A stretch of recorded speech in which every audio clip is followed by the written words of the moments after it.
Hey everyone! Welcome to our channel where we explore the world of data visualization, analytics, and more. I'm Yusuf Abdelbaki, and today, I'm thrilled to guide you through an exciting Tableau project, where we'll dive into creating this simple and impressive dashboard step by step from scratch. Before we dive in, let's outline the 4 key steps we will follow during this project. First of all, we will begin by connecting our dataset file to Tableau. Once connected, we'll move on to building various charts, bringing data to life. Then, we will customize our charts, ensuring they convey the precise insights we are seeking. And finally, we will bring it all together, to construct our comprehensive and interactive dashboard. Let's get started.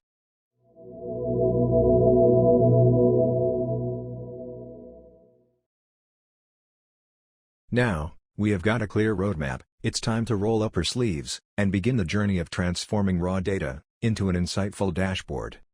Our data resides in an Excel file containing information about transactions at our fictitious New York coffee shop during the first half of 2023.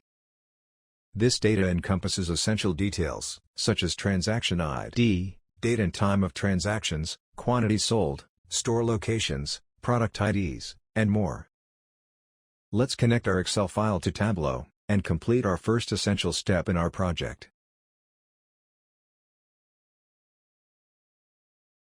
With our data loaded into Tableau, let's kickstart our visualization journey by creating our first chart. We will start by visualizing the overall sales performance over time, month by month. First, drag the transaction date field to the columns shelf, and extract only the month portion from it. Next, we need to create new calculated field. Let's name it sales. It is the result of unit price and transaction quantity multiplication. Now, drag sales field to the row shelf. We will set our mark type to bar to display our data as a series of columns, making it easier to compare sales across different months. We drag store location field to filter shelf and apply this filter for all sheets using this data source, so we don't need to assign it for each of the upcoming sheets manually. Then, we add average line from the Analytics tab here. Lastly, we name our sheet Total Sales by Month. And here's our first chart built successfully. Now, let's dive deeper into our data by visualizing the pattern of total transactions throughout the day. We will create a line chart that displays the number of transactions by hour. We will begin by dragging the transaction time field to the columns shelf and extract only the hour portion from it. Next, we drag the transaction quantity field to the row shelf. Now we get our line chart, but we want to see little circles on each day hour. So, we will drag the transaction quantity to the rows field again. Right-click on the bottom axis, and choose Dual Axis. Change the mark type for the first chart to line, and the second to circle. Right-click on the right axis and press Synchronize Axis. We can reduce our circle size a little bit and customize its color. And finally, we name our sheet Total Transactions by Hour. Great. Let's jump to the next chart. This one is very simple. We need to build a card box that shows the total sales and transactions as KPIs. To do this, drag sales to the text shelf. Then drag transaction quantity on top of sales number. We want to transpose this. So, move measure names to column shelf. We go and name our sheet KPIs. And here we go. Our KPI card boxes stand out. For our final one, we will craft a horizontal bar chart to visualize the total sales attributed to each product category. We will begin by dragging the product category field to the row shelf and total sales to the columns shelf, creating a foundation for our bar chart. Let's sort them in descending order by sales. We will also add average line from the Analytics tab. Our chart is almost completed, but we want to add another chart inside its tooltip such that, when we hover over each bar, it displays the breakdown of total sales by each product type. So, I will duplicate our sheet. And I will replace the product category field by the product type. And name the sheet Total Sales by Product Type. Then, I go back to the original sheet and select Tooltip. From the insert bottom at the top right, select Sheets, and choose our new created sheet. Let's make its height 400, and its width 600. We can write above it total sales by product type.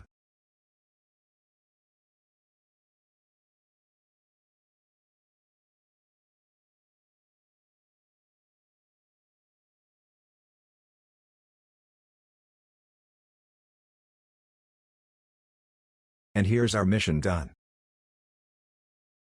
Now it's time to customize our built charts. Let's start by total sales by month 1. First, we right-click on the average line, and select Format. I will make it dashed instead of continuous line, and adjust its font and number formatting.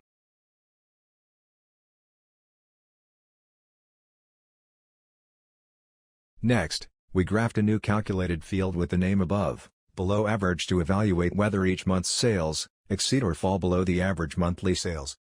This calculated field will help us visually differentiate months where sales outperform or underperform compared to the average. Now, drag our new calculated field into color, and adjust our colors to what we want.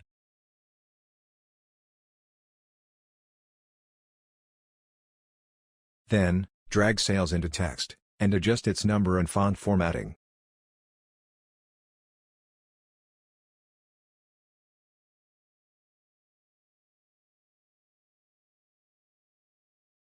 Lastly, we hide all unneeded titles and lines.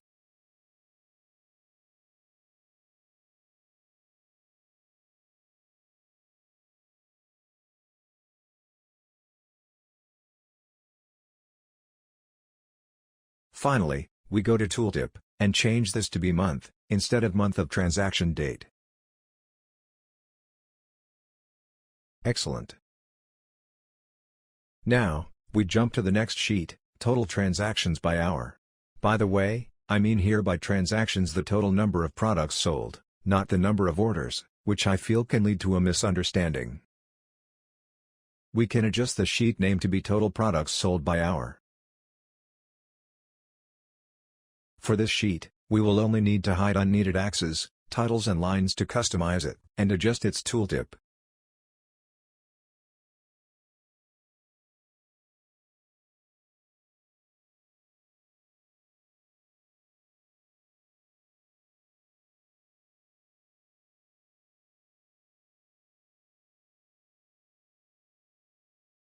Fantastic.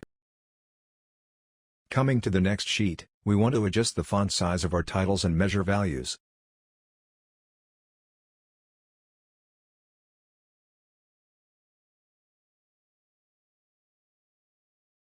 We also modify the alignment to be middle center, and the number format of the sales to be currency, not just a number.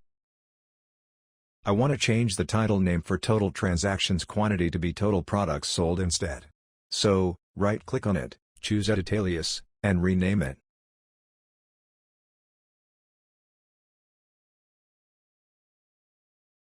And finally, we hide any unneeded lines or borders, and deactivate tooltip.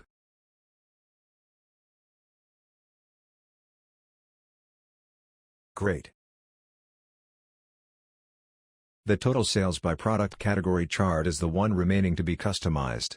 But, if we notice, it needs the same formatting steps we implemented in our first sheet, Total Sales by Month. We right-click on this sheet, and click on Copy Formatting, then we go to our current sheet, right-click, and choose Paste Formatting. Excellent, the average line and sales field formatting are copied successfully. We then drag sales into text, and above below average field into color, and customize our colors.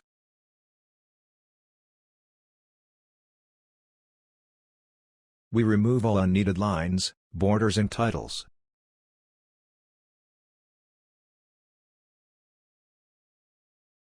And finally, we repeat the same steps with the sheet inserted inside this chart tooltip, to have consistent formatting.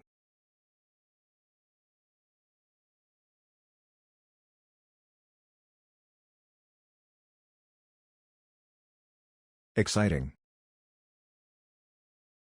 Now that we've crafted our individual charts, and added those personalized touches, it's time for the grand finale, a comprehensive dashboard bringing it all together.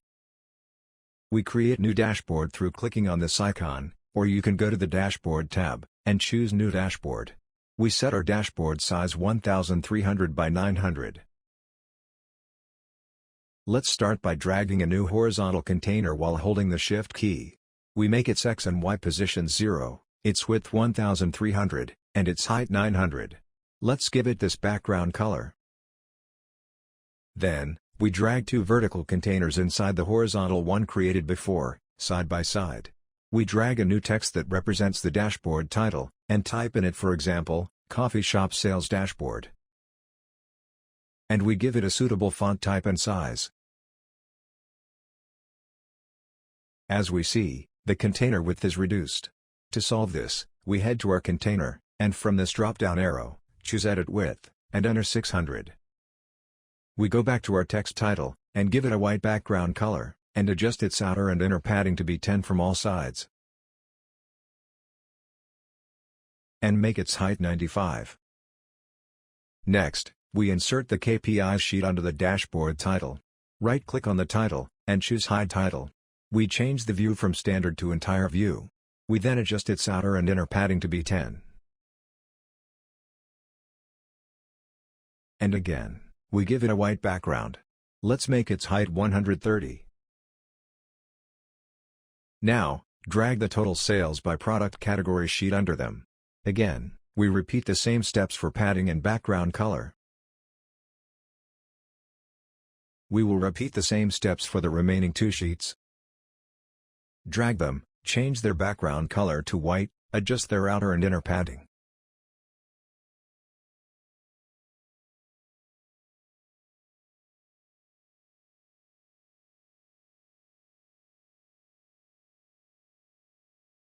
After that, we want to add the Store Locations filter, which we assign to each sheet while constructing our charts. So, let's go to any sheet, and from the drop-down arrow, head to Filters and choose Store Locations. We notice that our filter is inserted, but within the wrong location. Let's activate its floating option, and delete this unneeded container. Then, deactivate the floating option again, and drag it to a more suitable position. Repeat the same steps for it, to give it our final touch.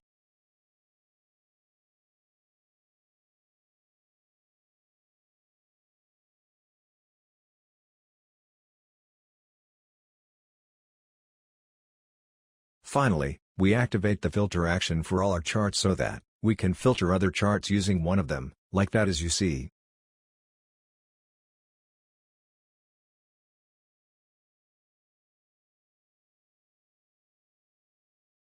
Congratulations on creating your awesome dashboard in Tableau.